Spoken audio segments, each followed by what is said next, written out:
Since I was 14 years old, I always wore cowboy boots. Maybe because my little boy role models were always the men in the black hats. Richard Boone in Have Gun Will Travel, Robert Vaughn in The Magnificent Seven, silent killers. Men with pasts, men from somewhere else who found themselves in the great American West.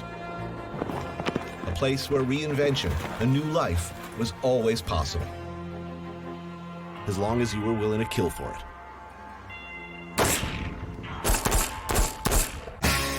I took a walk through this beautiful world.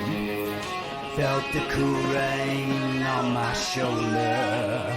Found something good in this beautiful world. I felt the rain getting colder.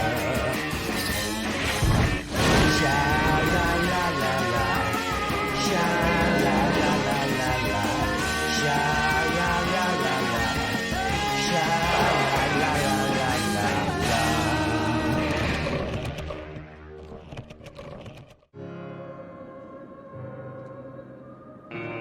The Western myth has pretty much captured the American imagination. None of us can escape it.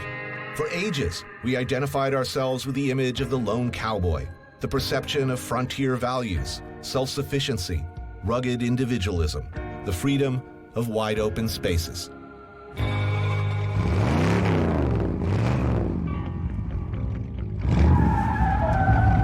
Few places in America still manage to embody that mythic landscape of the imagination, like the state of New Mexico. What does freedom mean? It's different things to everybody, it seems, but something about this place manages to catch the overlap between a whole hell of a lot of very different cultures. Old Route 66 runs through New Mexico like a collapsed vein, right through Santa Fe and Albuquerque.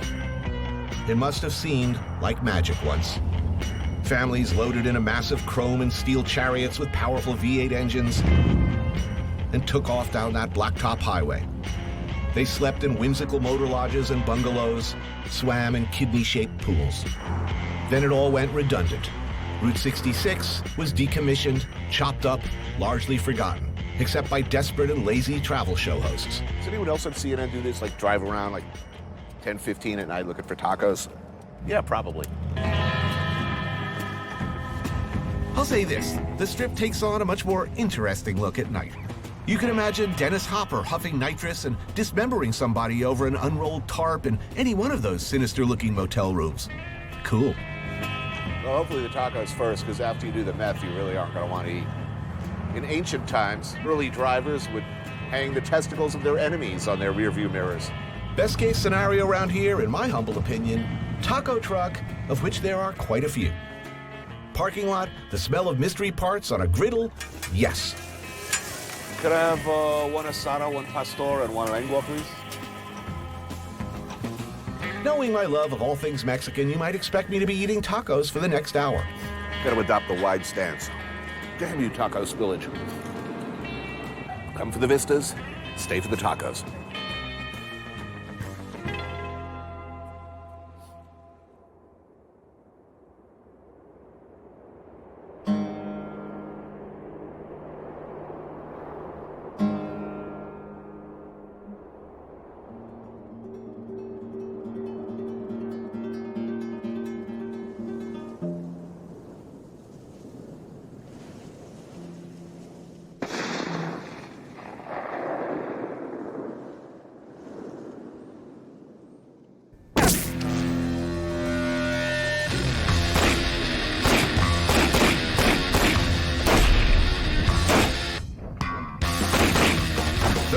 Per magazine of steel-jacketed destruction as fast as your finger can pull the trigger.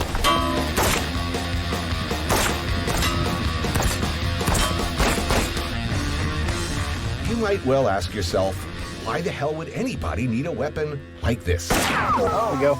The AR-15 is one of the weapons most reviled by gun opponents. It's also America's favorite rifle. Never thought I'd say that a guy from New York's a natural when it comes to shooting an AR-15 in New Mexico, but I'm impressed. As a nation, we love them. There are about 4 million in circulation. Those are the facts. Basically, AR-15 is a semi-automatic civilian version of an M16. And the funny thing is that in relation, this gun is almost identical to this gun, but this is the one that's evil. Shoots the same caliber, same magazine capacity, just looks a little different.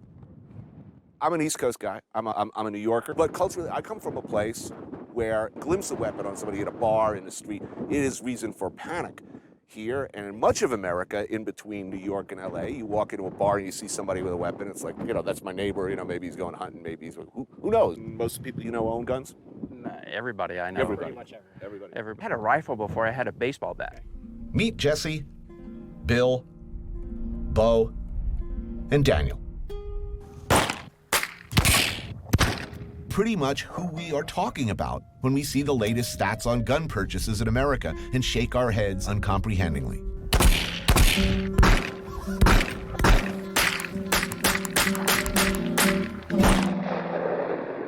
That cultural divide, much more than policy, is what's kept the issue of gun control so polarized and so frankly, hopeless.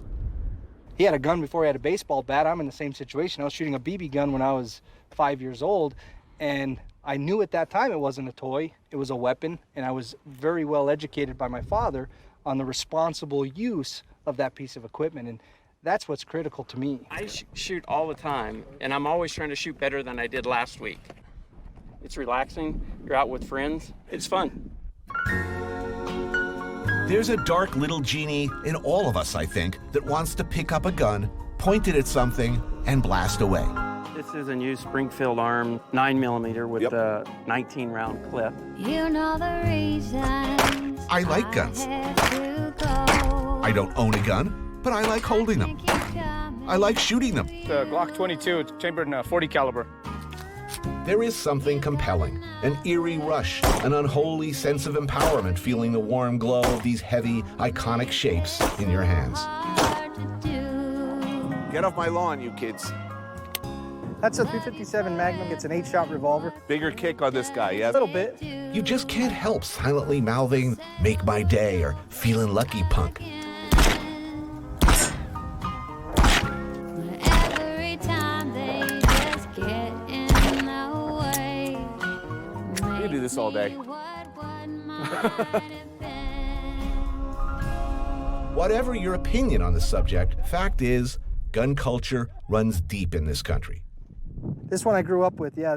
I shot my very first turkey with this gun at 12 years old, actually. That's a 22 rimfire cartridge, and that is probably the type of firearm that most kids start off with. These guys, I'm guessing, are not people I should be worried about.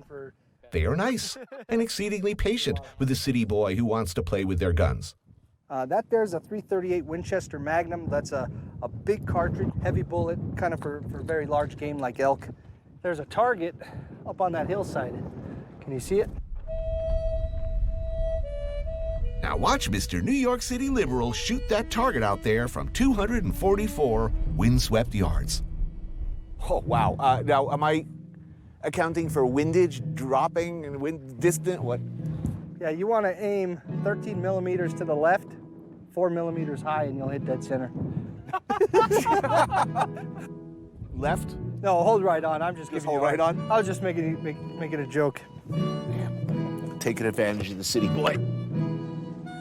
And that wind's got to be 20 miles an hour. Yeah, holding a rifle in this wind without a brace, it's tough. All eyes are on you, no pressure. Pretty close, huh? Yeah, he may have been a hair left.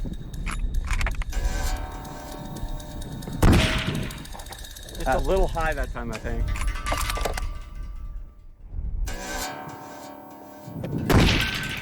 Little right. Shooting real good though, Tony. I mean, you're not missing it by much. If you were elk hunting, you'd be hitting him. Exhale, pull and squeeze. The biggest thing is just let it surprise you.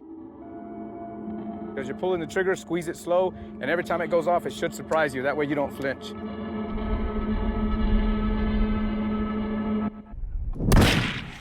That looked right on. That looked right on to me. I gotta tell you, I'm proud of myself. I was like, I was somewhere in the neighborhood. He's a natural. Do you think that like people who just don't like the idea of guns, if they had a day out here shooting targets, Definitely. I suspect a fair number of them would at least temper their views somewhat. 1000%, absolutely. And you definitely get a respect for the power of it, for sure. Generally speaking, me and these guys, I think should feel free to buy all the guns we want. It's the rest of you I'm not so sure about. Oh, I know how to shoot beer cans. When the zombie apocalypse comes, I'll be ready. As long as they're holding beers.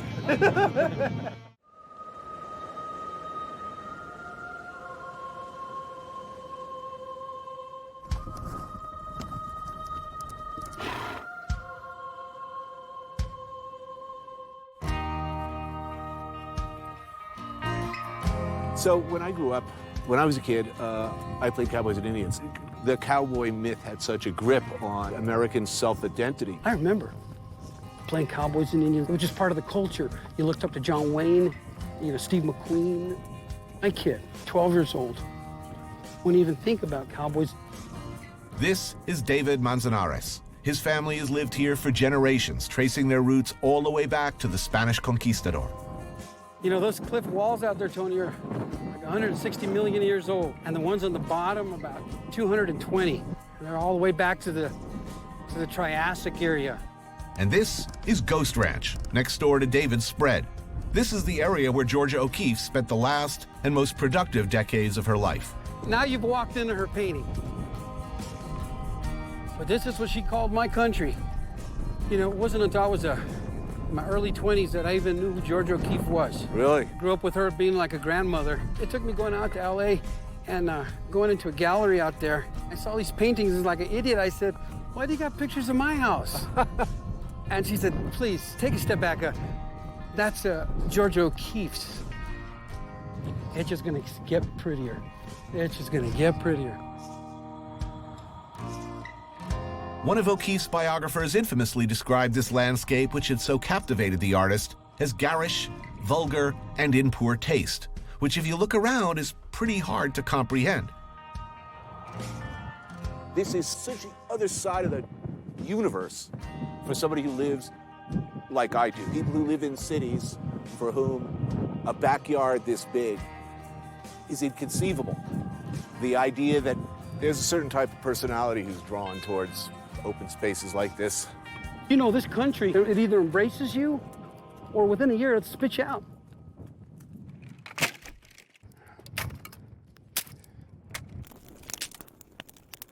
We reach the end of our trail at a place called Valley of Thieves, once said to be a haven for infamous cattle rustlers. Of course. They call it the rabbit. Ladies, you know what I'm talking about. Jesus, I'm in my 50s. It's still with the jokes. I gotta find a distinguished segue into adulthood one of these days.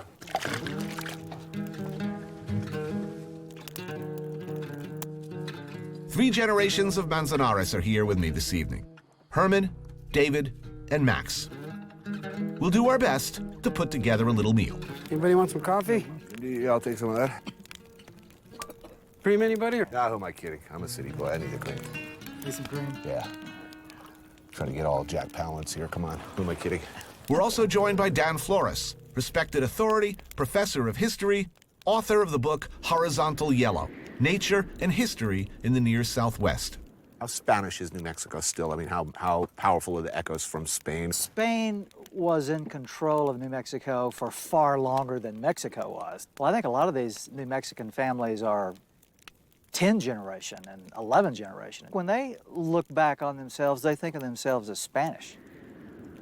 Those traditions, they've continued to thrive in these little pockets. We're cut off from Spain. So I once worked with some people from Spain, and they kept cutting up and snickering at me. What they told me was, okay, you can knock it off with the Don Quixote phraseology. It's the equivalent of me today talking, say, top of the morning to you, sir. Really? And they were like, stop making fun of us. And I said, you know what, I'm not making fun of you. That's the way we speak. And when we go see Grandpa, that's all he knows is 500 years ago Spanish. Maybe if we're lucky enough, we'll have Grandpa play his harmonica the way he used to on the cattle drives. But I have a plan here on this meat. All right, the meat is yours. All right, good.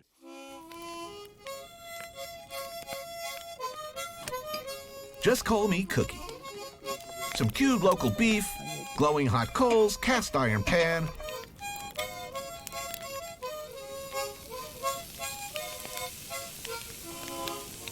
What are those, just pureed green chilies here? Yes. Beautiful. Yeah, I'm gonna throw those chilies in a little bit and stew it for a few minutes and it'll be good. I just need a few splashes of like an open beer even. Beautiful thing. Checking off the Chuck Wagon greatest hits, we got some beans, some potatoes, some cornbread. We do our best. This is just about ready. Let's eat. Dig in. Well, we done good, gentlemen. No kidding. Thank you, Tony. This is excellent. I'm wondering, you guys have been here for so long, your family. Could you live anywhere else? Not me. No, not me. This is home. The roots, I always get called back here. You know, I visited Paris and lived in LA for a while and, you know. Paris is pretty great. It's pretty great, but it's not here. Dad, I'm curious to know why you chose here, why you came here initially. Open space, because I'd grown up in a circumstance where you couldn't see 50 feet. I mean, the forest was so dense. I used to climb up into the top of a tree on the highest hill just to be able to see over the forest. So there was something about the idea of being able to see the landscape that really compelled me. So the big empty makes a real deep sense to a certain type of person.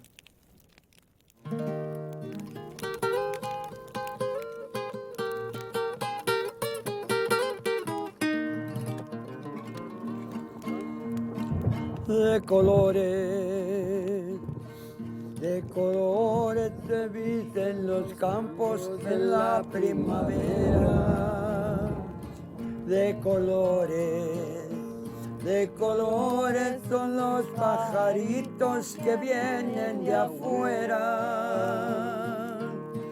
De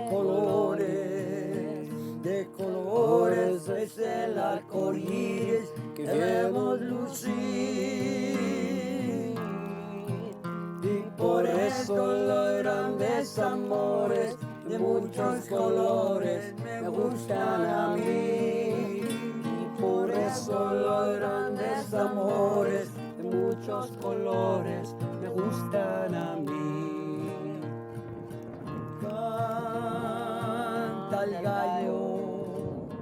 Canta el gallo con el kirikiri, kirikiri.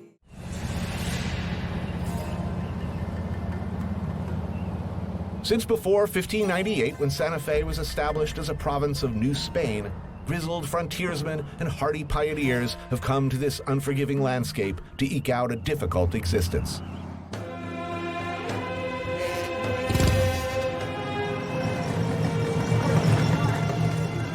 Welcome to Santa Fe today, where we can all live the Western dream and even buy a little piece of it to take home.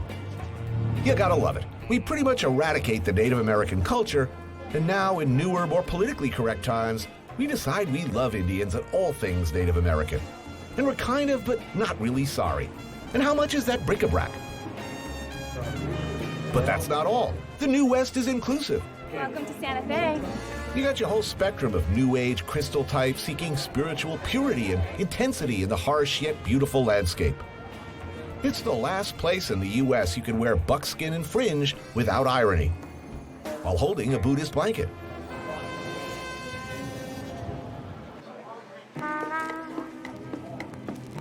There is, buried deep inside this ordinary-looking five and dime, something truly authentic. Hi, Frito Pie and a soda, please. This is the Frito Pie. As American as apple pie or the Manhattan Project, and nearly as deadly. Chili and day-glow yellow cheese-like substance dropped like a deuce, another roller in the night, right into a bag of Fritos. It feels like you're holding orange crap in a bag. Close your eyes and I put this in your hand. You would be very worried. With colostomy pie. I'm opposed to everything this dish stands for, and yet, It is also delicious. Neither the Frito nor the Frito Pie are indigenous to New Mexico. They are actually Texan. New Mexico, you have many wonderful things. I think let Texas have this one. In only 6 minutes, I've managed to reach a depth of self-loathing it usually takes a night of drinking to achieve. Combine the Frito Pie experience with like binge tequila drinking and a strip club.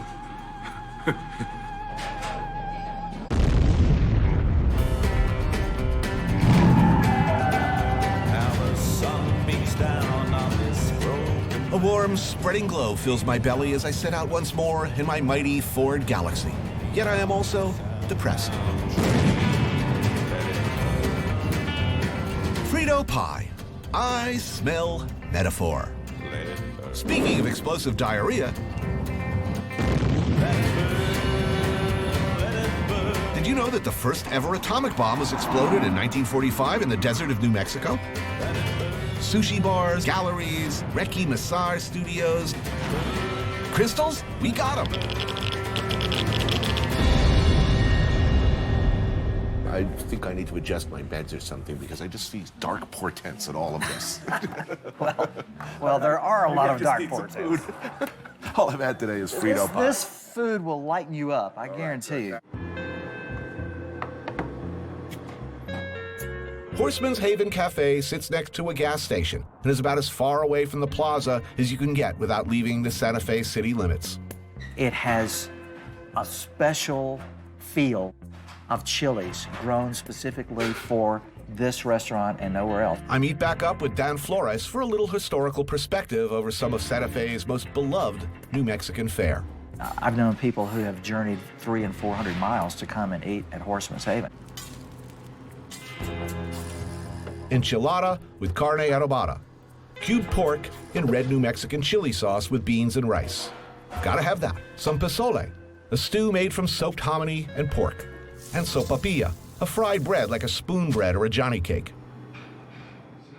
Did the early Spaniards, early cattle railroad men, and the people on the way to making this America, were they romantic about this part of the world? They thought of it as a hard place. For one thing, it was exceedingly remote.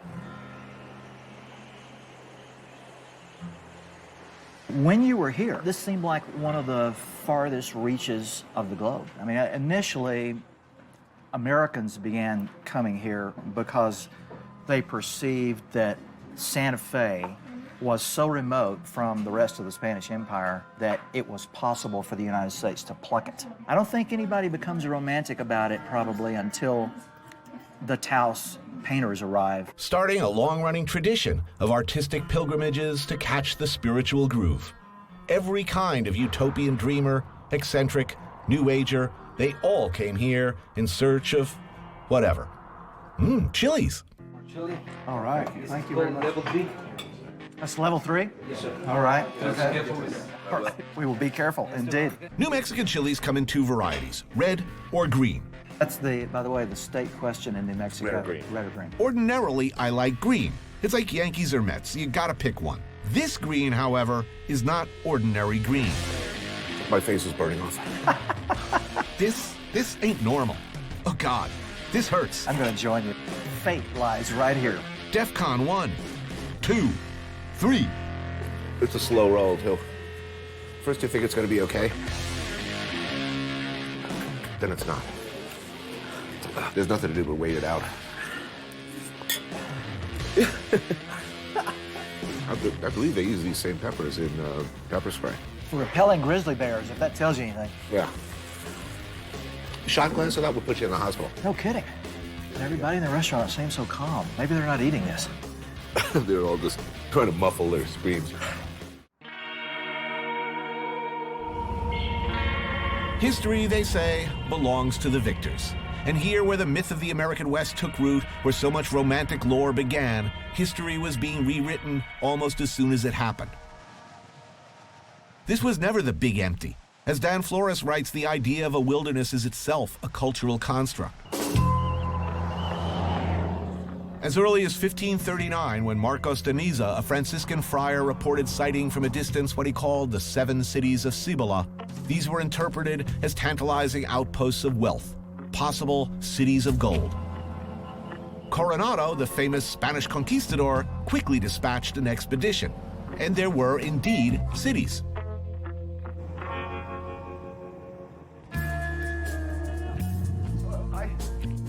This is Zia. Awesome. Well, thank you for having us. The home of community leader Ivan Pino in Zia, Pueblo. I'm here to join him and his nephew Robert and family in a traditional hunt. So we'll be carrying our shotguns, we'll be carrying our rabbit stick. We don't do this anymore, you know, it's harder. Yeah. It's always good to get a prayer going so that the animals can be willing to take their life.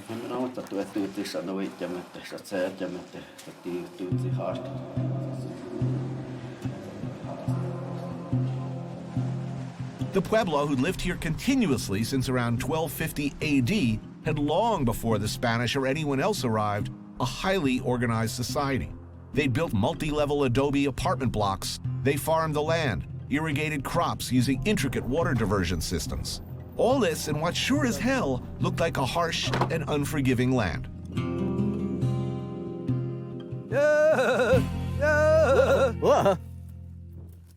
This is good weather, though, for hunting, because it's nice breeze, overcast. The breeze is beautiful. Not too hot. Pueblo long ago learned to adapt to hard times, dry seasons, war, incursion. There were years where there was nothing, and they had to deal. Oh, come on, we found a pack rat. Our first pack rat. In preparation for the summer solstice ceremony, game like rabbits and pack rats are collected for the medicine man as a payment for his services. How you notice is that there's some droppings, fresh droppings. We see the droppings, we know there's one around. And this time of the day, they're gonna be inside their homes. There's too many predators around. It's not easy. Once you find a nest, you gotta dig after the little burrowing bastards. You hack, you dig, you dig some more. A lot of work for a small I was road. just thinking that, yeah. That's what our ancestors had to do sometimes, you know, when times got hard. Right now, there's this drought going on, and if we didn't have the grocery stores. Right. Then hopefully you flush one cleanly You get it? Got it right here. Right. and give them a good whack on the head. The ratio of work to protein is not in the hunter's favor. Its whiskers, and a little bit of his tail, and plant it back in here. To ensure regeneration of this once vital source of food, tradition and ritual requires returning a part of the animal back to the nest. I will never go hungry.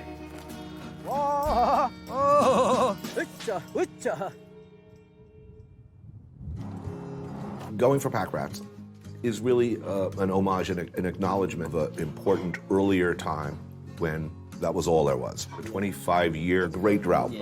As a city boy, I am greatly relieved these little critters are for the medicine man and that we won't actually be eating any of them. Instead, Linda, Ivan's wife, is preparing a pretty traditional menu.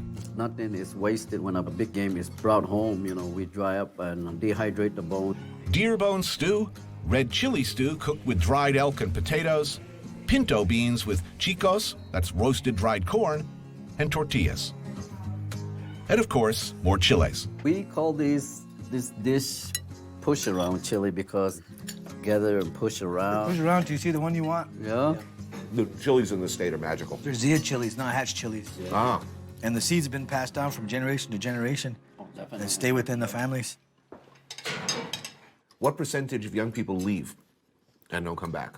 Not too many people will leave. Really? No.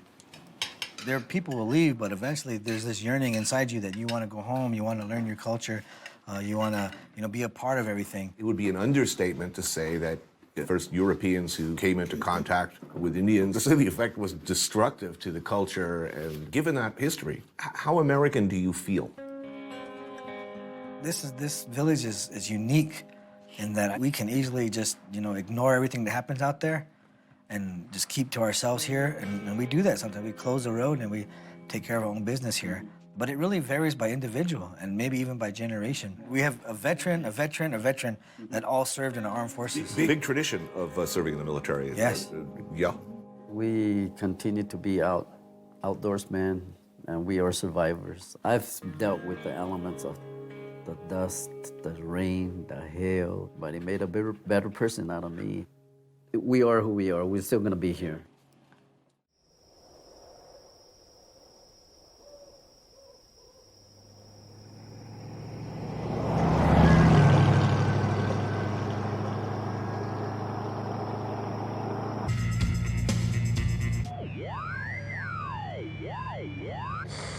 UFO activity is spiking, and I don't need to look out my window to know that animals are behaving strangely. Backwards, your dad soon had injuries from the crash. They were later taken out into the desert, and they were buried there. Might be some kind of vortex or... A device is forced into my work. Look up in the dark, the night sky, uncontaminated by the light of any nearby cities. You can see things. And of course, you've got a rich tradition of actual, real-life, spooky science fiction stuff. The Manhattan Project in Los Alamos, nuclear missile silos hidden deep beneath the desert floor. It's out there. So, where are we? Ground zero of where everything seemed to have started. Submitted for your approval. Norio and his friend James, two men associated with the New Mexico UFO and Paranormal Forum. This is where America's rocketry actually started. At the end of World War II, classified units of the CIA and Army intelligence were busy sandbagging and sneaking away from probable prosecution cadres of the world's best rocket scientists. Did I mention they were Nazis? Oh yeah, many of them were sent around here. Other very mysterious things even took place, allegedly, in 1947. 1947, Roswell incident. That's right, that's still a mystery. Some say, you notice how they always say that in those dubious, cheaply reenacted doc shows? Some say it was the remains of an alien spacecraft. Anywho, back then, they were working on some pretty cool stuff. For instance, a Mylar-like weather balloon designed to carry high-resolution cameras across the Soviet Union.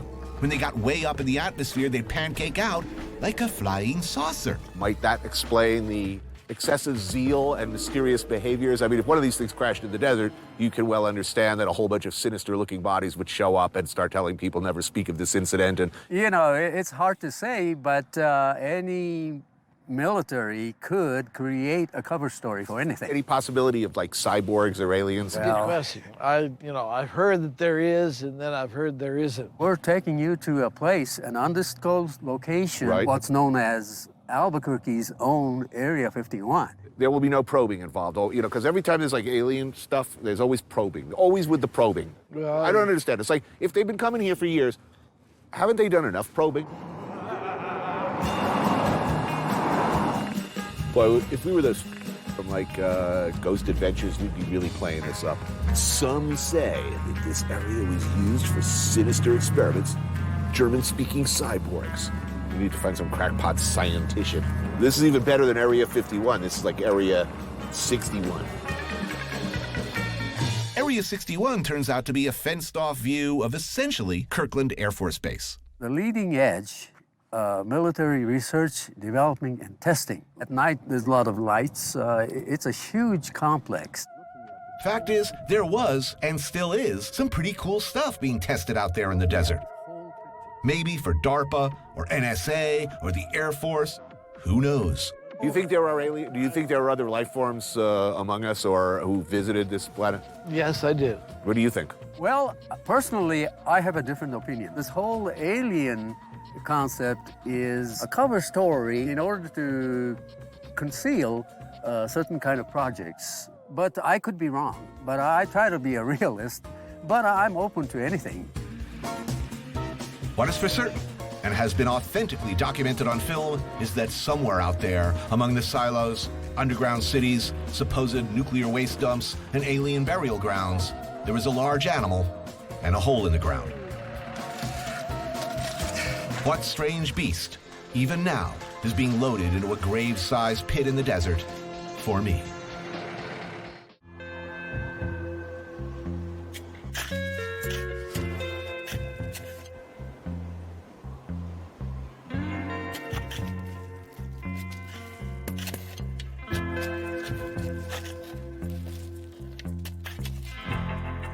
Well, since the beginnings of civilization, I think one of the first things any society learned to do is dig a hole, throw an animal in it, you know, cook it. They call it around here a matanza. 1, 2, 3, up. It's pretty much an old-school version of a barbecue, in the sense that it involves burying a giant pig and the imbibing of much alcohol. About 20 minutes from the nearest paved road is a place called Dead Horse Ranch. People who helped us make the show, their families, friends, and no shortage of local New Mexican characters have gathered to partake in the festivities.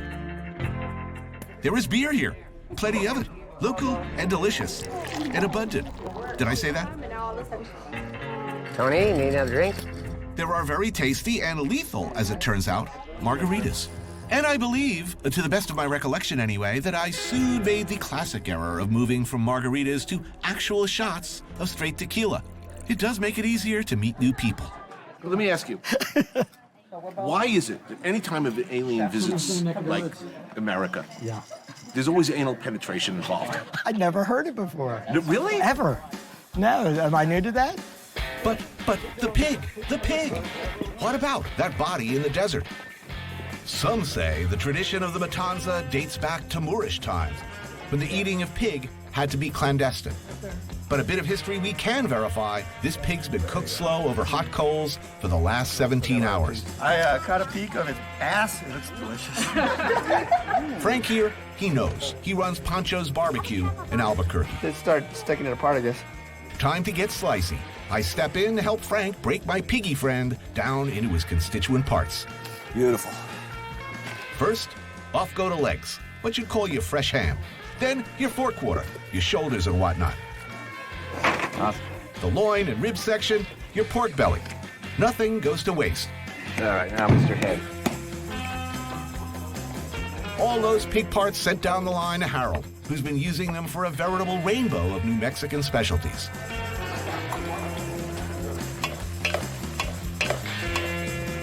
None of our 300-pound friend will go to waste. He's getting shredded for tacos, added to the beans, cooked up with pozole. It's going into chili, red or green. Oh yeah, that's gonna be beautiful. The tenderloin I set aside for a little time on the grill. Everyone here has put in a lot of work, and they're hungry. Time to eat. I didn't know the show was about this, but I've been thinking about it a lot. This sort of Cowboys, Mexicans, Indian, romantic ideal. I mean, a lot of Easterners came out here and fell in love with this romantic notion of the West and wanted to come out here and sort of kind of create their own version of the West. Was that a good thing? That's what helps us as a people, as a native culture, as a culture that's been here for these years. We invite you to come and to enjoy what we partake in. I mean, the Indians had the beans and the chili and the corn. The Spanish people brought the pork. I mean, and we put that together and we have this meal here. People love the native culture. They love the Hispanic culture here. And it wasn't always that way when I was younger. You played Cowboys and Indians as a kid. If there's one American iconic hero, it's the lone cowboy. Does that have any resonance at all out here? Every culture here, Mexican, Spanish, Pueblo, reservation, white, we all are cowboys here. I am a native New Mexican. I've gone through strange phases of like my ownership of this place. It's this weird mixed bag of everything here all the time, and that is the identity. I don't know, it allows a certain freedom. My desire to wear cowboy boots and put a hat on right now, you're sympathetic to that? Well, I'm from New Mexico, and yes, I would also like to put my curse word kicking boots and a hat. It's very kind of you, thank you. Well, sure. Tony, I got a question for you. What do you think of New Mexico?